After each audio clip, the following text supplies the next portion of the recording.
11টার কিছু পরে ঠিক আমরা যেখানে রয়েছি এসএসকেএম হাসপাতালে, আমার ঠিক পিছনে যেটা রয়েছে ট্রমা কেয়ার সেন্টার, সেখানে দুজনকে আনা হয়েছে। এই দুর্ঘটনাতে যে দুজন একেবারে গুরুতরভাবে জখম ছিলেন, যার মধ্যে এই ভোলানাথ ঘোষ অর্থাৎ যিনি হচ্ছেন এই শেখ শাহজাহান মামলার অন্যতম সাক্ষী, তার ছেলে সত্যজিৎ ঘোষ এবং সেই গাড়ির চালক শাহানুর আলম, এই দুজনকে এখানে আনা হয়। কিন্তু এখানে আনার পরই তাদের চোট এতটাই গুরুতর ছিল যে এখানে তাদেরকে ব্রড ডেড ডিক্লেয়ার করা হয়, অর্থাৎ একেবারে হাসপাতালে আসার আগেই তাদের মৃত্যু হয়েছে। কিন্তু এখনো পর্যন্ত এই ঘটনায় অন্যতম সাক্ষী ভোলানাথ ঘোষ, তাকে এখনো পর্যন্ত এখানে আনা হয়নি। তাকে প্রথমে সেখানকার স্থানীয় একটি গ্রামীণ হাসপাতালে নিয়ে যাওয়া হয়েছে এবং যেটা আমরা পুলিশ সূত্রে জানতে পারছি যে তাকে আর কিছুক্ষণের মধ্যেই এসএসকেএম হাসপাতালে নিয়ে আসা হবে ট্রমা কেয়ার সেন্টারে।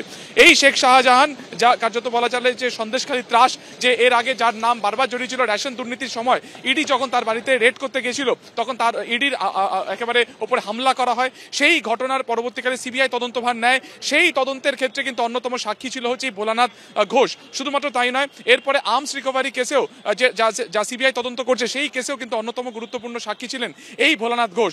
এবং আজকে সরবেরিয়া পেট্রোল পাম্পের কাছে যেখানে এই দুর্ঘটনাটি ঘটেছে, সেটা পুলিশ সূত্রে যেটা জানা গেছে যে একটি গাড়ি, একটি লরি, যাতে কোনো রকম তাতে কোনো কিছু মালপত্র সেখানে বোঝাই ছিল না, তার সাথে ধাক্কা লাগে এই গাড়ি। সেই গাড়ির মধ্যে অন্যতম সাক্ষী ভোলানাথ ঘোষ ছিলেন, তার ছেলে সত্যজিৎ ছিলেন এবং সেই গাড়ির চালক শাহানুর আলম ছিলেন। মুখোমুখি সংঘর্ষ হয় এবং সেই সংঘর্ষে কিন্তু দুজনের মৃত্যু হয়েছে। কিন্তু ভোলানাথ এখনো পর্যন্ত কিন্তু গুরুতর আহত হলেও তিনি কিন্তু জীবিত অবস্থাতে রয়েছেন। এবং আর কিছুক্ষণের মধ্যে এই হাসপাতালে তাকে আনার কথা রয়েছে এসএসকেএম এর ট্রমা কেয়ারে। এবং পরিবারের যারা লোকজন রয়েছে তারা এই মুহূর্তে হাসপাতালের ভেতরে রয়েছে।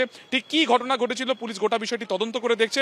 তবে একটা অস্বাভাবিকতা রয়েছে বা একটা প্রশ্ন যেটা উঠছে যে শেখ শাহজাহান মামলার অত্যন্ত গুরুত্বপূর্ণ সাক্ষী তার গাড়িতে এই যেভাবে একেবারে দুর্ঘটনাগ্রস্ত হয়েছে, এটা কি শুধুমাত্র নিছক দুর্ঘটনা নাকি নেপথ্যে অন্য কোনো কারণ রয়েছে? গোটা বিষয়টি খতিয়ে দেখা হচ্ছে। কোনো দুর্ঘটনা না, খুন, 100% খুন। সরাসরি শাহজাহান শেখের ইন্ধনে মুসলিম শেখ আর সবিতা রায়। মুসলিম শেখ সবিতা রায় ফোন করে, ওর বউয়ের সাথে কথা হয় কন্টিনিউ। এর আগেও অনেকবার এই নিয়ে কমপ্লেন হয়েছিল যে ওর বউয়ের সাথে কথা হয় শাহজাহান শেখের, আর ওই মুসলিম শেখ সবিতা ওদের সাথে কথা হয়। এই যে গোটা ঘটনাটা, তার নেপথ্যে শেখ শাহজাহান রয়েছে 100%। ও বিভিন্ন মাধ্যম দিয়ে হুমকি দিয়েছিল এর আগেও, জেলে আছে এখনো। ওর সমস্ত ফোনের সমস্ত সিস্টেম ওখানে এখনো চলে। ওর লোক, ওর যা ওর চালানো সব চলে। মানে এই যে নির্দেশটা কি ছিল যে আপনার বাবাকে মামলা থেকে সরে দাঁড়ানো বা উইটনেস না দেওয়া? মামলা থেকে সরে দাঁড়ানো বলতে বাবা সিবিআই কে হেল্প করতো, ওরা কিছু জানতে চাইতো, ওর যে অপরাধ ও সেটা ও এ করার জন্য ওর টার্গেট ছিল। ভোলা ঘোষের কে? বড় ছেলে বিশ্বজিৎ ঘোষ। আমার ভাই, একটাই ভাই।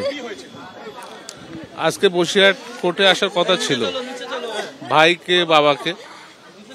শাহজাহান শেখের যে ওই যে ঘটনা ছিল না, সিবিআই মামলায় হেনা তেনা, ইডিকে মারধর, ওর যে কার্যকলাপ, ও সাক্ষী ছিল আমার বাবা ভোলা ঘোষ। ও কোর্টে আজকে ডেট ছিল, আসছিল, সেই গাড়িকে চক্রান্ত করে মেরে দিয়েছে। শাহজাহান শেখেরই কথায় এখন ওই এলাকায় মুসলিম শেখ আর সবিতা রায়, এই দুজন চক্রান্ত করে, আলিম বলে, যেটা আমি এখন থেকে খবর নিলাম, ড্রাইভারটার নাম নাকি আলিম ছিল, গাড়িটা নাকি লাউখালির ছিল।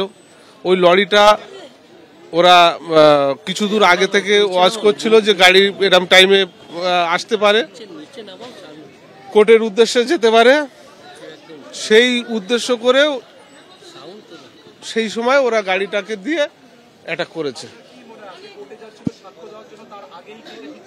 ইচ্ছা, সম্পূর্ণ ইচ্ছা। এর আগে থেকেও বিভিন্নভাবে হুমকি দিয়েছিল মারার জন্য। ওদের থেকে, ওদের বিভিন্ন লোক দ্বারা হুমকি, যে শাহজাহান শেখের ওখানে একটাই রাত চলে, শাহজাহান শেখ ও জেলে বন্দি, ও জেলে বসে ওর কারসাজি এটাই।